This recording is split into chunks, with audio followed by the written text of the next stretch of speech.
Pour cette recette, tu auras besoin de compote, de miel.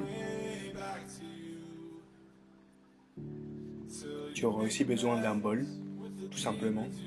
Tu auras besoin de flocons d'avoine, donc tu prends n'importe lesquels que tu peux trouver dans le commerce. Tu auras besoin de chocolat noir, 70 ou 80%.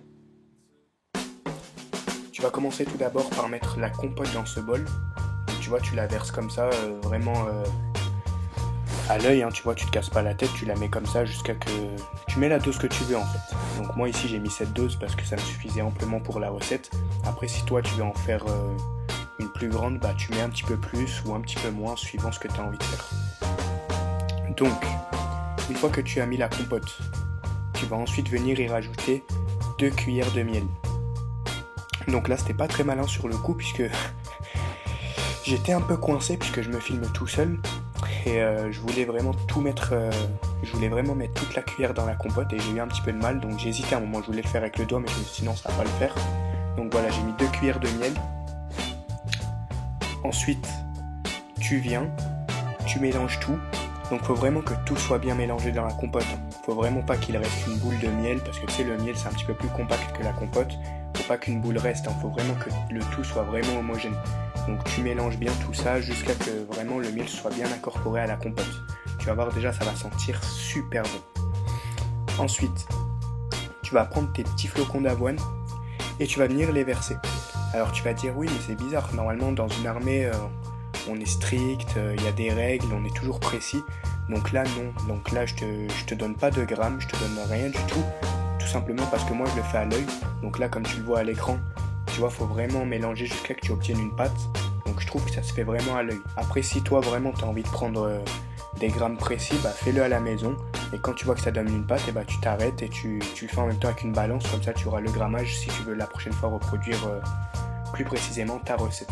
En tout cas, moi je trouve qu'à l'œil ça suffit amplement. Tu regarderas avec la mixture, tu te feras rapidement une idée. Ensuite, après avoir bien mélangé le flocon d'avoine, tu vas venir ici concasser le chocolat noir avec un couteau. Donc moi je le fais, après je peux comprendre qu'il y en a peut-être qui sont pas très à l'aise avec un couteau.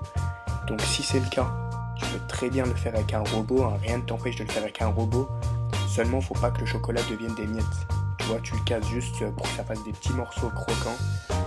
Donc voilà, je suis désolé, on voit pas trop ce que je fais, mais bon, de toute façon le résultat est là. Il fallait concasser tout ça et voilà, là tu vois. Donc c'est vraiment un petit morceau concassé. Donc une fois que j'ai fait ça, je le rajoute dans la mixture compote, flocon d'avoine et miel et je mélange encore une fois jusqu'à que ce soit bien homogène encore une fois. Donc là vraiment c'est super bon, hein. Tu peux même le manger comme ça si tu veux. Après il faut pas non plus en abuser, mais tu peux même le manger comme ça, t'es pas obligé de le cuire. Mais bon, si tu veux vraiment obtenir une barre fabuleuse, il va falloir faire ce que je te montre. Donc là moi ici je l'ai mis dans un truc en verre, dans un plateau en verre, puis dans le four 180 degrés pendant 25 à 30 minutes. Après c'est à toi de vérifier encore une fois la consistance de ta pâte. Elles sont chaudes, belles, croustillantes et n'attendent que toi. Ce sont bien sûr les barres de céréales énergisantes que nous venons de réaliser. Alors j'espère que tu n'as pas l'esprit tordu et que tu n'as pas pensé à autre chose. En tout cas cette vidéo ça m'a beaucoup plu de te la faire. J'espère qu'elle te plaira et que tu vas reproduire la recette. N'hésite pas à mettre un petit like en bas de la vidéo si elle t'a plu, à me mettre en commentaire tes avis et tes idées pour les prochaines vidéos, je suis toujours preneur. Et aussi, n'oublie pas de t'abonner à ma chaîne YouTube, objectif 1000 soldats. On se dit à très vite soldats, ciao ciao.